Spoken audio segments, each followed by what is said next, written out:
هنعمل بقى النهاردة أحلى وصفة من بواقي الكيك. وصفة سهلة، مكوناتها بسيطة ومش مكلفة، بس يعني رهيبة. يلا نبدأ، بس ياريت ما تنسوش اللايك والشير والاشتراك بالقناة. ويلا نشوف وصفتنا النهاردة.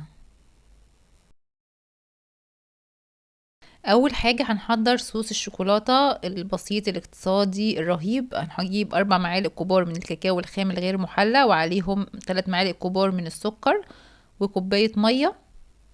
ونقلب بقى كل ده مع بعض ونرفعه على النار ونسيبه كده بس يغلي غلوتين.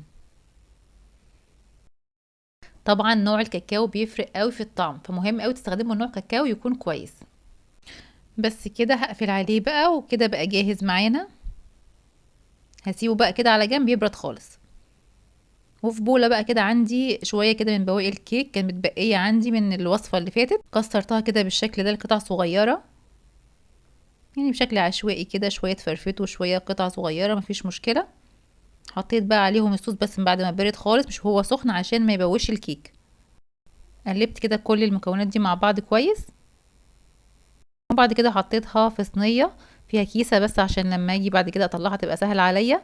وظبطتها كده على شكل دايره بالشكل ده. ممكن تعملوها برضو على شكل اسطوانه زي ما كنت عاملاها معاكم قبل كده في الليدي كيك اللي عملناها بالبسكوت، او تحطوها في القالب المستطيل زي ما تحبوا. انا كنت حابه اعملها كده مدوره زي التورته.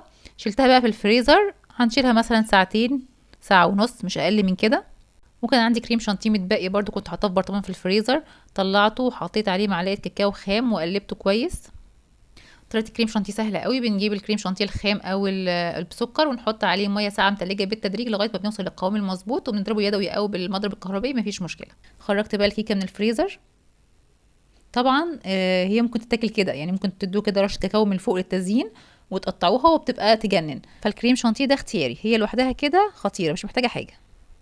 سويت بقى الكريمه كده قدر الامكان، وحطيت رشه كاكاو خام كده من فوق، ونقلتها بقى في طبق تاني. وعملت بالشوكه كده من على الجناب عشان يديها شكل. وكان عندي برضو كور شوكولاته كده صغيره حطيتها على الوش. وبس كده، سهله جدا، وطعمها بقى كانها قطعه جاتوه شوكولاته او تورته شوكولاته. طبعا عامله كميه صغيره او حجم صغير، ممكن انتوا تكبروها وتضاعفوا المقادير. جربوها وعرفوني رايكم. ما تنسوش اللايك والشير لو عجبكم الفيديو. حلوين، وان شاء الله اشوفكم بوصفه جديده سهله وسريعه ولذيذه. اشوفكم على خير.